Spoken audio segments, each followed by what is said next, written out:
ربي زدني علما ربي زدني علما ربي زدني علما। ফৌজদারি কার্যবিধি আইন 1898 সালের 5 নং আইন। এক ধারায় বলা আছে ফৌজদারি কার্যবিধির পরিস্থিতি এবং ফৌজদারি কার্যবিধি কত তারিখ থেকে কার্যকর। 4-1 ক অ্যাডভোকেট, 4-1 ক অ্যাটর্নি জেনারেল,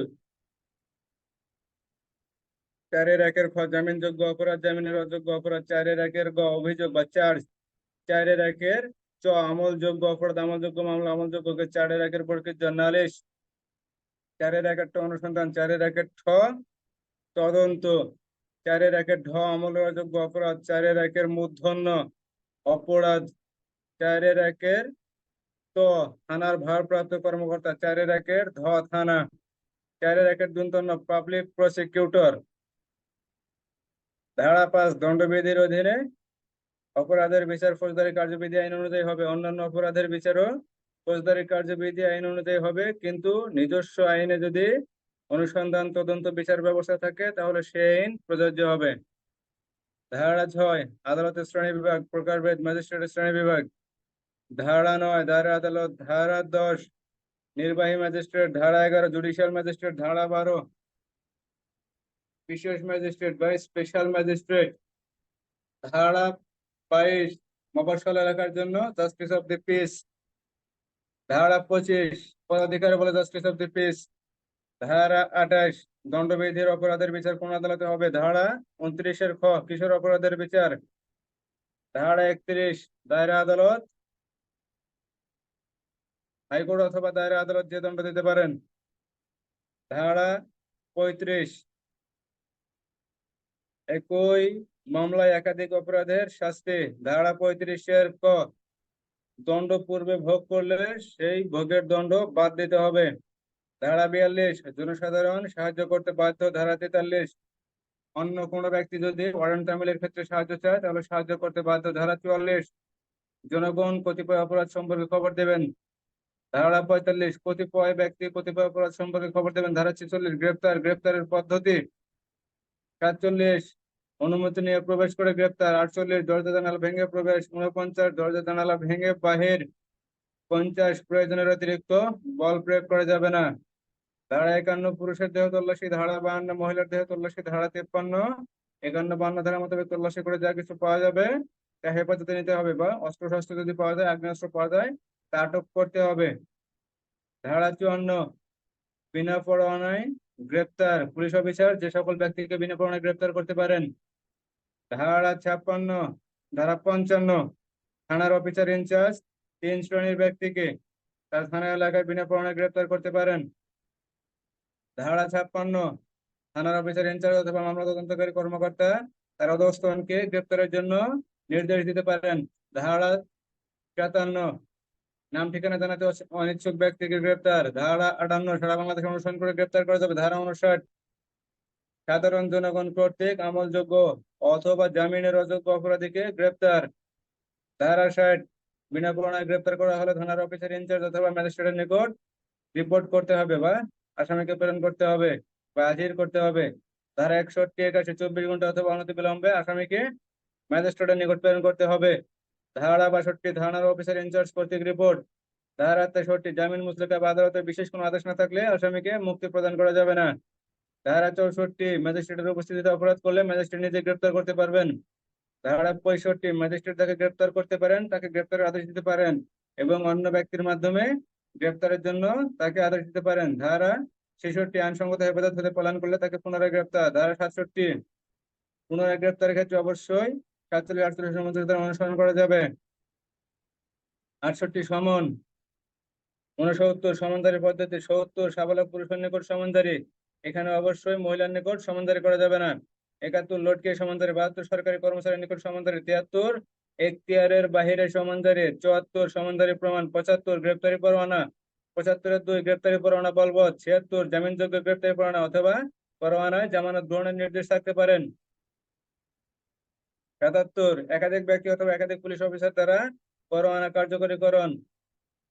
ধারা 78 জমির মালিক, কৃষক অথবা ফার্মের ম্যানেজার কর্তৃক গ্রেপ্তারি পরোয়ানা নির্দেশিতকরণ।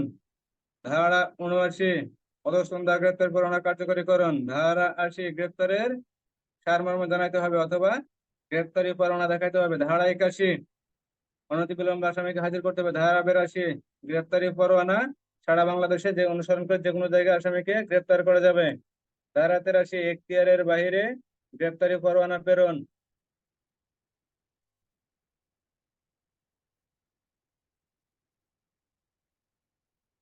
ধারা ৮৪ পুলিশ অফিসার দ্বারা এখতিয়ারের বাইরে গ্রেপ্তারি পরোয়ানা কার্যকরীকরণ।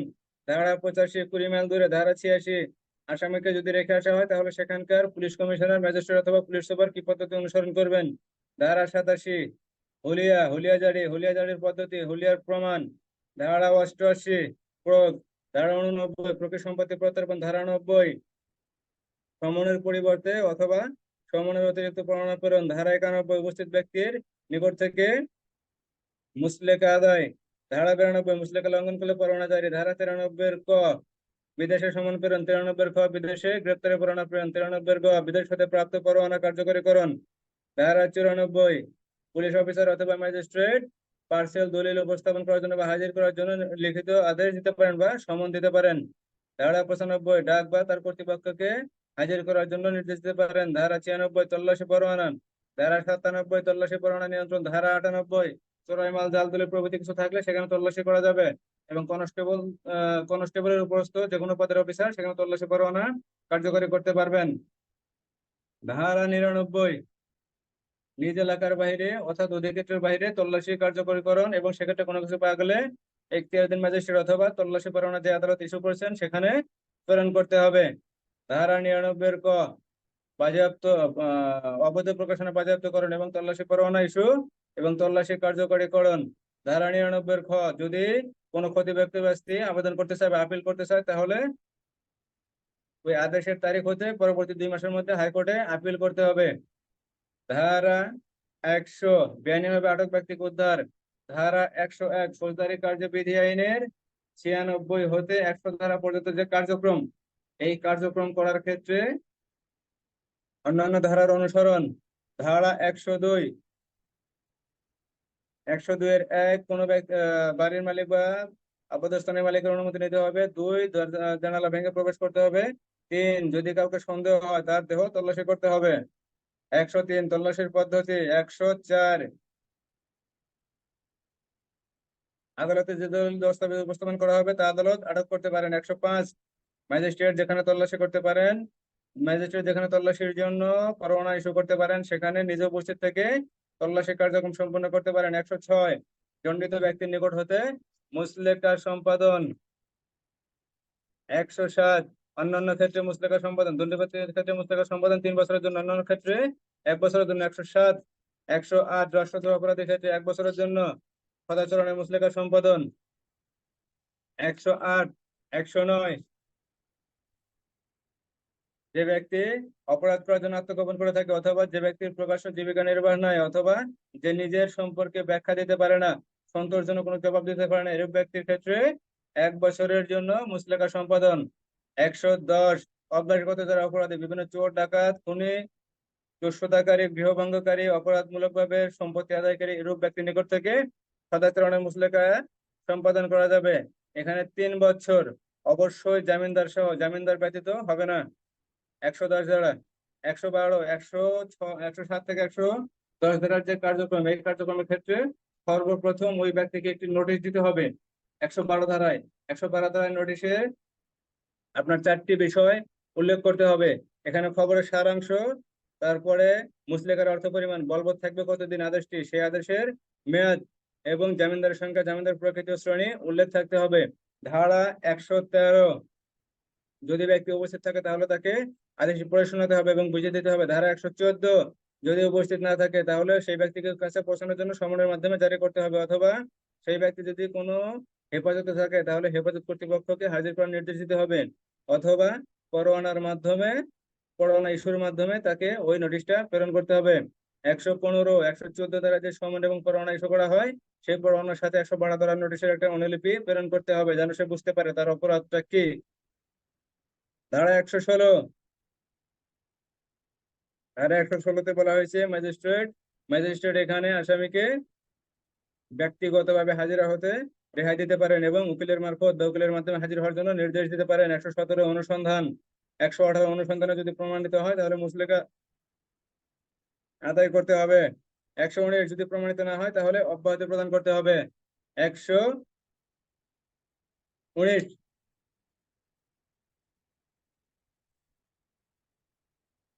তারপরে 124 মুচলেকা দিতে ব্যর্থতার কারণে যে কারারুদ্ধ হয়েছে জেলা ম্যাজিস্ট্রেট তাকে তাকে জামিন দিতে পারেন বা অব্যাহতি দিতে পারেন। তাকে জামিন নয় অব্যাহতি দিতে পারেন। 126 125 125 যে মুচলেকা সম্পাদন করার জন্য নির্দেশ দেওয়া হয়েছে সে মুচলেকা জেলা ম্যাজিস্ট্রেট যে কোনো সময় বাতিল করতে পারেন। 126 জামিনদার প্রত্যাহার, অর্থাৎ জামিনদার যদি এমন আবেদন করে তাহলে তাকে প্রত্যাহার করতে হবে, জামিনদারের মুক্তি দিতে হবে জামিনদার হতে। যখন জামিনদারকে মুক্তি দেওয়া হবে তার মুক্তি দেওয়ার আদেশ হবে, এরূপ আদেশ হওয়ার পর আসামিকে অবশ্যই গ্রেপ্তার পূর্বক হাজির করতে হবে। ধারা 127 ম্যাজিস্ট্রেট অথবা থানার অফিসার ইনচার্জ কর্তৃক বেআইনি সমাবেশ ছত্রভঙ্গের জন্য মৌখিক আদেশ। 128 বেসামরিক শক্তি প্রয়োগ। 129 সামরিক শক্তি প্রয়োগ। 130 সামরিক শক্তির যে দলনেতা থাকবে বা কমিশন প্রাপ্ত অফিসার থাকবে বা দায়িত্বপ্রাপ্ত অধিনায়ক থাকবেন তার কর্তব্য। 131 তার ক্ষমতা। 132 রক্ষা কবচ। 133 গণ উপদ্রব অপসারণের জন্য নির্দেশ। 134 সমরান্বয় জারি করতে হবে।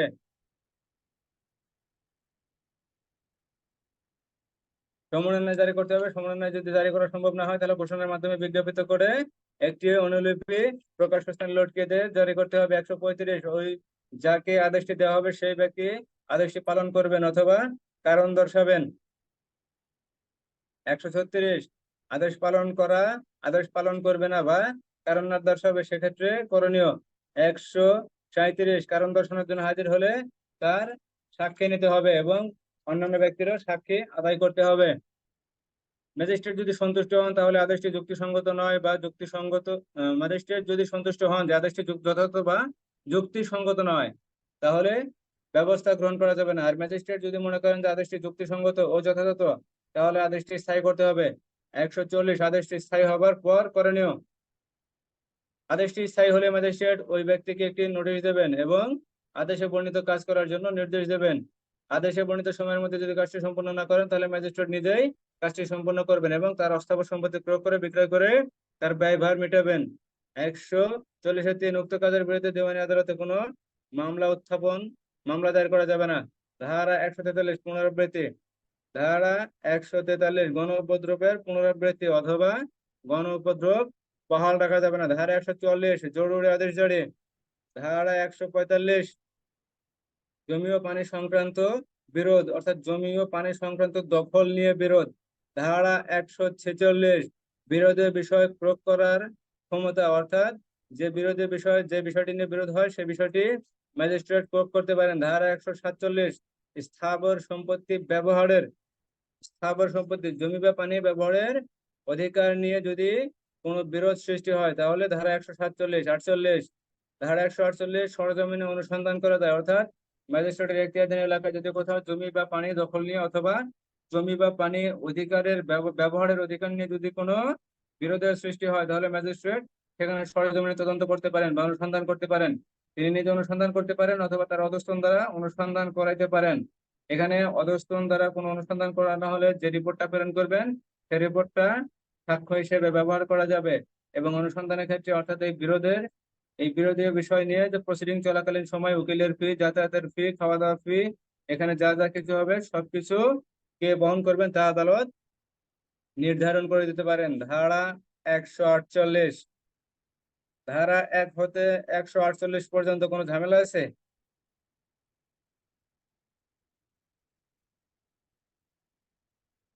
ফৌজদারি কার্যবিধি আইনের 59 ধারা মোতাবেক জনসাধারণ যখন কাউকে গ্রেপ্তার করবে সেই গ্রেপ্তারের ক্ষেত্রে সীমাবদ্ধ সীমাবদ্ধতা কয়টি?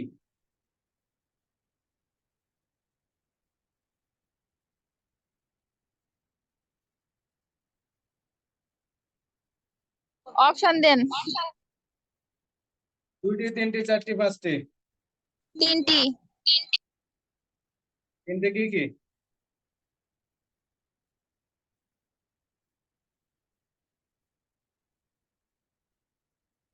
2টি অপশন। এক, জনগণ যখন কাউকে গ্রেপ্তার করবে অপরাধটি অবশ্যই আমলযোগ্য হবে অথবা জামিনের অযোগ্য হবে। এক। আর দ্বিতীয়ত, সরকার ঘোষিত অপরাধী অপরাধী হবে সরকার ঘোষিত অথবা আমলযোগ্য, এই দুইটাই সীমাবদ্ধতা। ঠিক আছে? জনগণ যখন কাউকে গ্রেপ্তার করবে এই দুইটা বিষয় লক্ষ্য করে গ্রেপ্তার করবে। এক, আমলযোগ্য অপরাধী, আর দুই, সরকার ঘোষিত অপরাধী। ঠিক আছে? জি স্যার। কয় শ্রেণীর লোককে অ্যাডভোকেট বোঝায়? 3 শ্রেণী।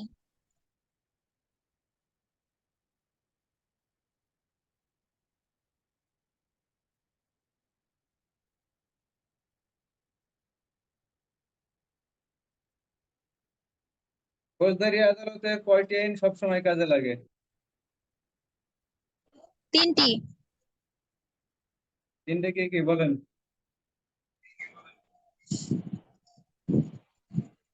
দণ্ডবিধি,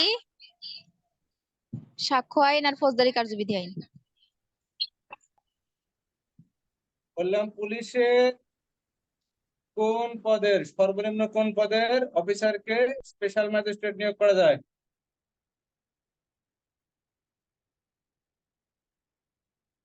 এএসপি।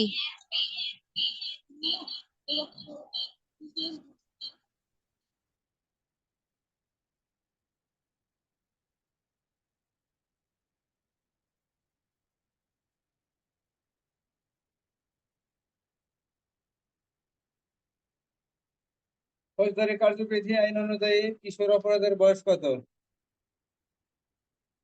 অনধিক 15 বছর, 15 বছরের কম। কিশোর অপরাধীর বিচার করতে পারবেন কে?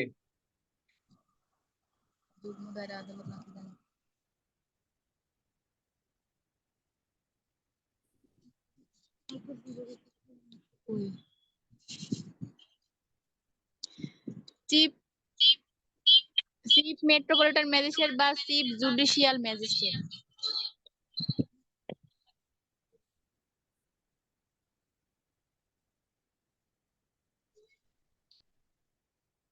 দণ্ডবিধি অনুযায়ী দণ্ড কয় প্রকার? কি? দণ্ডবিধি অনুযায়ী দণ্ড কয় প্রকার? 5 প্রকার। কয় প্রকার? সবাই মুখে বলেন। লেখার দরকার নাই, লেখা যাবে। ঠিক আছে? বলার যেহেতু অপশন আছে বলেন।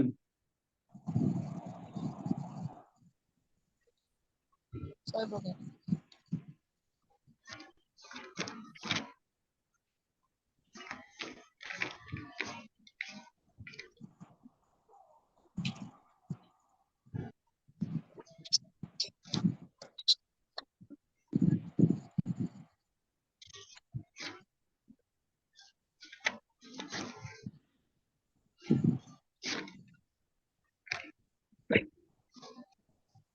জনগণ পুলিশ অফিসার এবং ম্যাজিস্ট্রেটকে কোন ক্ষেত্রে সাহায্য করতে বাধ্য নয়?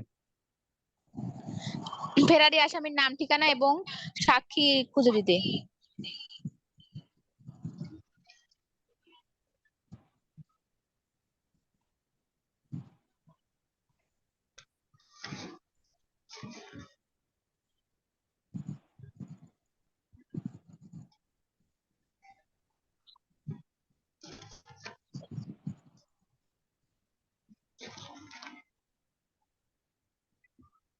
যদি কোনো পুলিশ অফিসার আসামি গ্রেপ্তারের ক্ষেত্রে অতিরিক্ত বল প্রয়োগ করেন তাহলে তার অপরাধ কত ধারায়? যদি বেশি বল প্রয়োগ করে তাহলে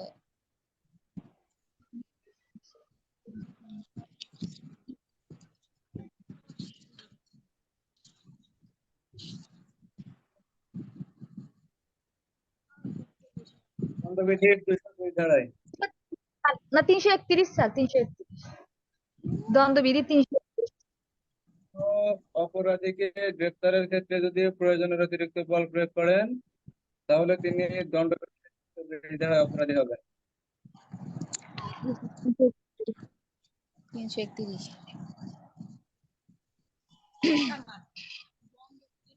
তুই হচ্ছে গান বাজাতে দিবেন না। থানার ভারপ্রাপ্ত কর্মকর্তা অথবা তদন্তকারী অফিসার অধস্তন দ্বারা গ্রেপ্তার কার্যকরীকরণের ক্ষেত্রে কয়টি পদ্ধতি অবলম্বন করবেন? আর 4টি। 3টি স্যার।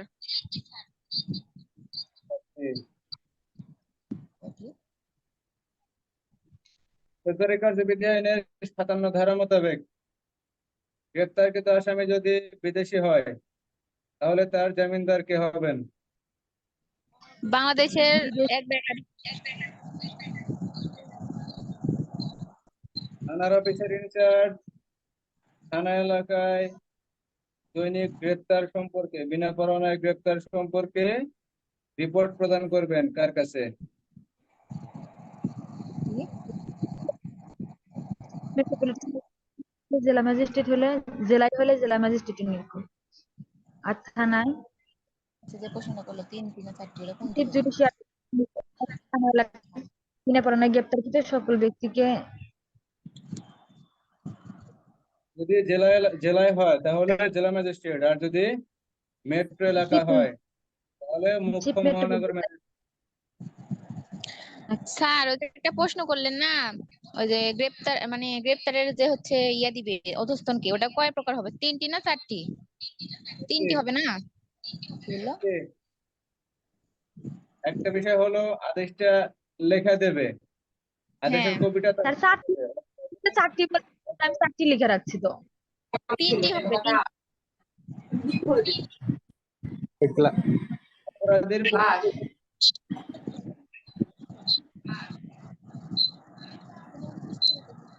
এটা কি লেখা আছে নাকি? স্যার কয় দিছে?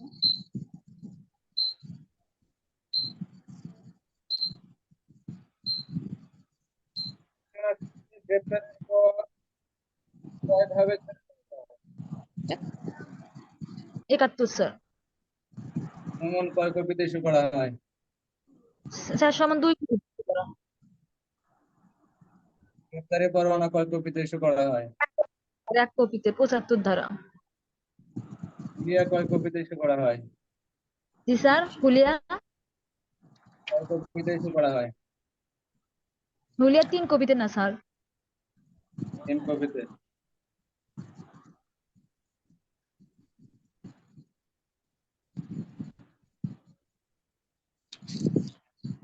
গ্রেপ্তারি পরোয়ানা কি নবায়ন করা যায়? না না না স্যার। স্যার না। গ্রেপ্তারি পরোয়ানা বাতিল করতে পারেন কোন আদালত? যে আদালত গ্রেপ্তারি পরোয়ানা ইস্যু করেছেন সেই আদালত বাতিল করতে পারেন। প্রদানকারী আদালত।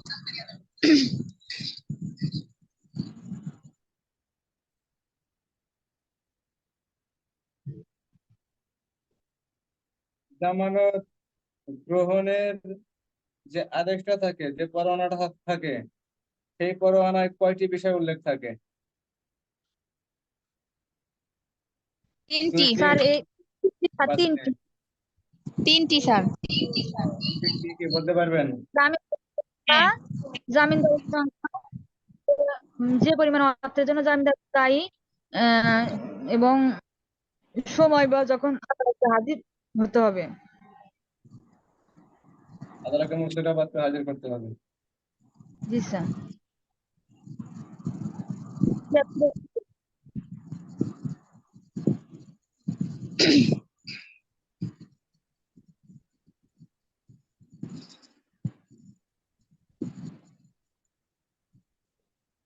অধস্তন দ্বারা পরোয়ানা কার্যকরী করুন ধারা কত? প্রস্তুত দ্বারা পরোয়ানা কার্যকরী করুন ধারা স্যার 56।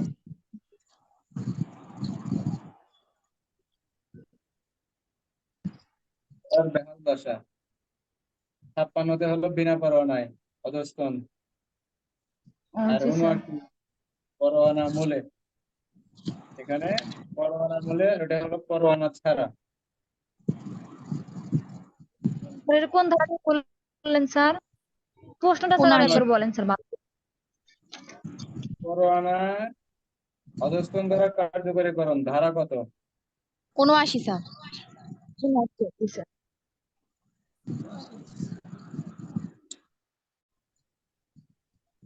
আসামি 20 মাইল দূরে ধারা কত? Sir 85 sir. আদালতে হাজির করার জন্য আসামিকে কয়টি পদ্ধতি অবলম্বন করা যায়? আদালতে হাজির করার জন্য তো দুটি পদ্ধতি কি কি? স্যার। একটি হলো উম, ওই আদালতের আসামিকে যদি চাইলে তার বেশি হয় তাহলে অবশ্যই আসামিকে ওই আদালতে প্রেরণ করতে হবে। আর যদি ওনার স্যার জামানত যদি ব্যবস্থা স্যার তবে স্যার পারবো না। আসামিকে আদালতে হাজির করার জন্য পদ্ধতি আমাদের হিসেবে আমরা যেভাবে পড়ি সমন, গ্রেপ্তারি পরোয়ানা, হুলিয়া, প্রুফ, 4টি। জি স্যার। কিন্তু বইয়ের ভাষায় কি? এটা হলো সমন, একটা গ্রেপ্তারি পরোয়ানা, আর একটা হলো হুলিয়া, প্রুফ। ঠিক আছে, স্যার 3টি পদ্ধতি, 3টি। আসামিকে আদালতে হাজির করার জন্য 3টি পদ্ধতি অবলম্বন করা যায়। প্রথমে সমন, তারপর গ্রেপ্তারি পরোয়ানা, তারপর হুলিয়া ও প্রুফ। হুলিয়া ও প্রুফ একই সাথে কি আদেশ দেওয়া যাবে? না স্যার স্যার, হুম, না স্যার। না স্যার। যাবে।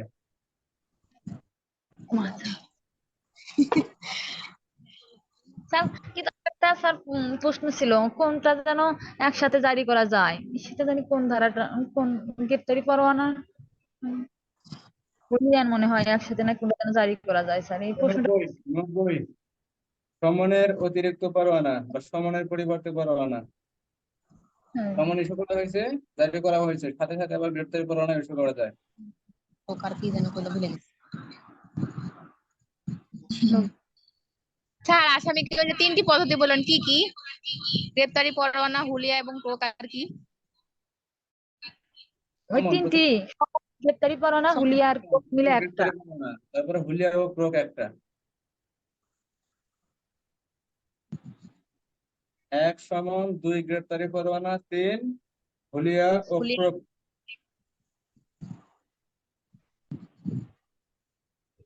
আসামি সম্পত্তি প্রয়োগ করার তারিখ হতে কতদিনের ভিতরে আদালতে হাজির হয়ে যদি সন্তুষ্টি অর্জন করতে পারে তাহলে আদালত তার সম্পত্তি প্রত্যার্পণ করেন। স্যার 2 বছর স্যার 89 ধারা। 2 বছর।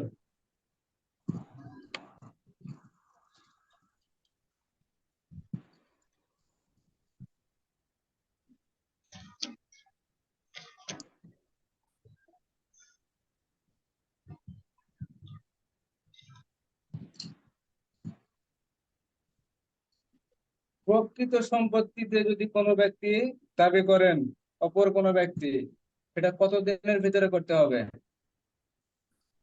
স্যার ওইটা 2 মাস। 6 মাসের মধ্যে। 2 মাস স্যার। ধারা 6 মাসের মধ্যে। 6 মাসের মধ্যে। ধারা কত? 88(6) ক স্যার। যদি তার কোনো মানে ওই যে সম্পত্তি ক্রয় করছেন স্যার ওই সম্পত্তির মধ্যে যদি কোনো নিরপরাধ বা কোনো ব্যক্তির সম্পত্তি থাকে তাহলে তাকে ওই অধিকার বা ওই সত্য দাবি করতে হবে কত দিনের মধ্যে 6 মাসের মধ্যে স্যার 88(6)-এর পর।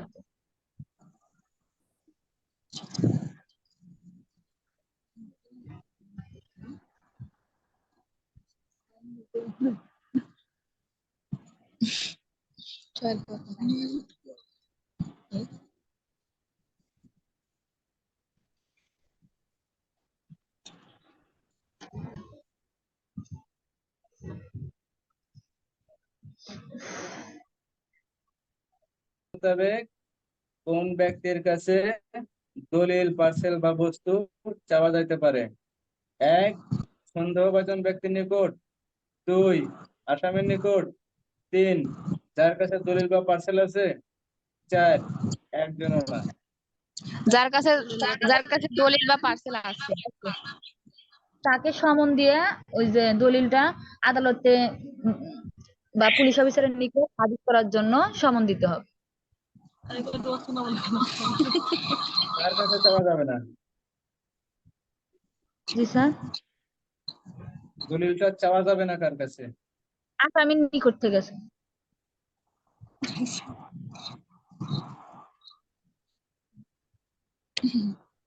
সন্দেহভাজন ব্যক্তির কাছে দলিল চাওয়া যাবে? না স্যার, ও ভাই হবে চাওয়া স্যার, দিতে চাওয়া যাবে। চাওয়া যাবে স্যার। সন্দেহভাজন ব্যক্তির কাছেও চাওয়া যাবে, যার কাছে আছে তার কাছে চাইতেই পারবেন, কিন্তু আসামির নিকট যদি কোনো দলিল থাকে সেটা চাইতে পারবেন না। ধারা আচ্ছা স্যার। 94।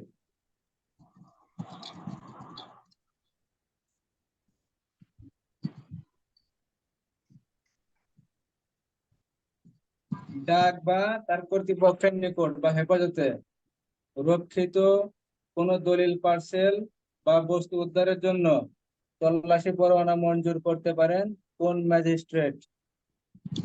জেলা স্যার, জেলা ম্যাজিস্ট্রেট বা মুখ্য বিচারিক ম্যাজিস্ট্রেট নাকি মহানগর ম্যাজিস্ট্রেট? জেলা ম্যাজিস্ট্রেট, মুখ্য আচ্ছা, জি judicial sir. Magistrate, chief judicial magistrate, chief high court. Metropolitan magistrate, এরা ব্যতীত অন্য কোনো ম্যাজিস্ট্রেট পরোয়ানা মঞ্জুর করতে পারেন না। জি স্যার।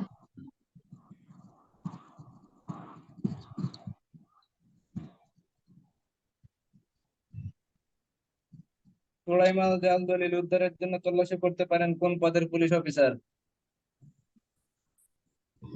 যে কোনো পদের পুলিশ অফিসার স্যার। 98। কনস্টেবলের উপরস্থ যে কোনো পদের পুলিশ অফিসার। জি স্যার। 99 এর ক ধারা মোতাবেক কোন পদের পুলিশ অফিসার তল্লাশি করতে পারেন? Sub sir, inspector. সাব এমন সাব যোগ্যতা সম্পন্ন। ইন্সপেক্টর নহে এরকম যে বল-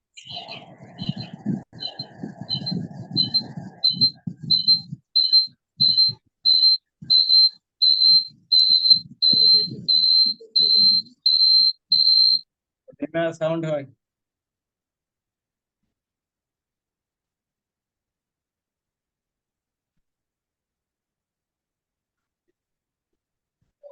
বাজেয়াপ্তির আদেশের বিরুদ্ধে কোন আদালতে আপিল করতে হবে?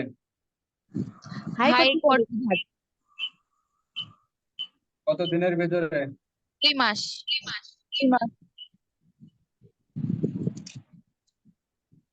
বেআইনি ভাবে আটক ব্যক্তিকে উদ্ধারের জন্য তল্লাশি পরোয়ানা ইস্যু করা যায়, ধারা কত? 100। 100।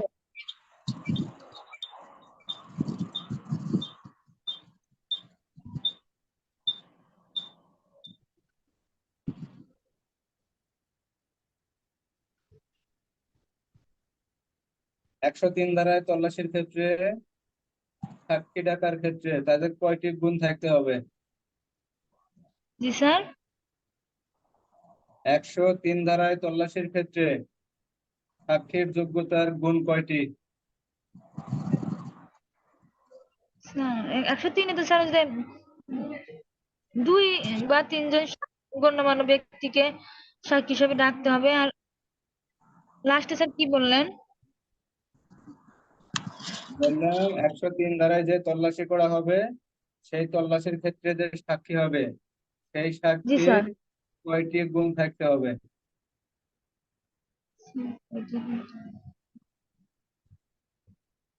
জানি না তো স্যার। দুটি। এক, তারা স্থানীয় হবে, দ্বিতীয়ত সম্মানিত ব্যক্তি হবে।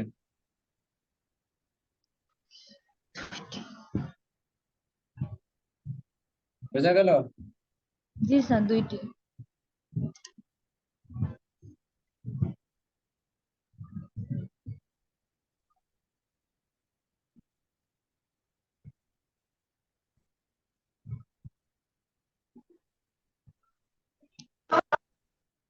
ফৌজদারি কার্যবিধি আইনের 109 ধারা মোতাবেক কয় শ্রেণীর ব্যক্তির নিকট থেকে মুচলেকা আদায় করা যায়? স্যার 3 শ্রেণীর স্যার।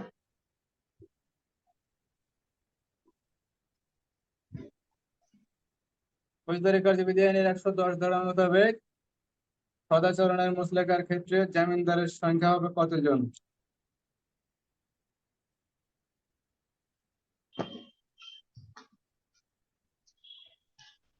স্যার 100। দোষ তো স্যার অভ্যাসগত অপরাধী হবে না স্যার।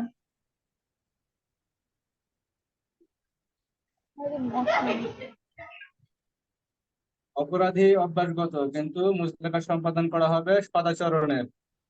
এখানে সদাচরণের মুচলেকা সম্পাদনের ক্ষেত্রে জামিনদারের সংখ্যা কতজন?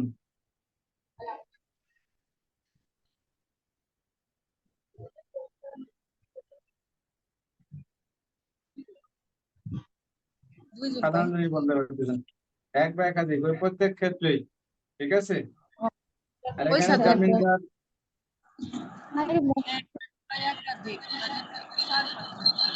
দুজনও তো হতে পারে।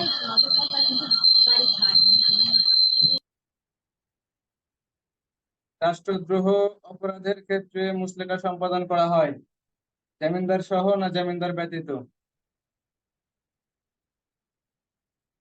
বুঝিনি স্যার।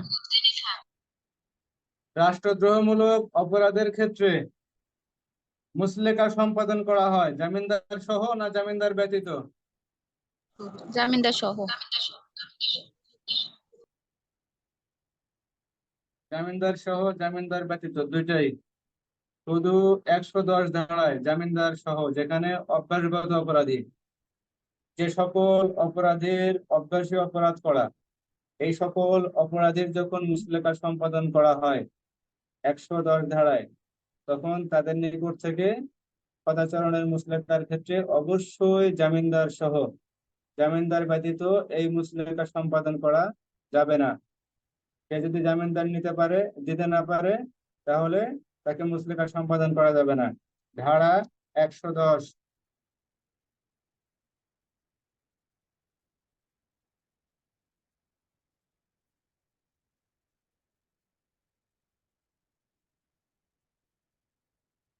একশো সাত থেকে 110 ধারার কার্যক্রমের ক্ষেত্রে 112 ধারায় যে নোটিশ প্রেরণ করা হয়, এই নোটিশে কয়টি বিষয়ের উল্লেখ থাকতে হবে?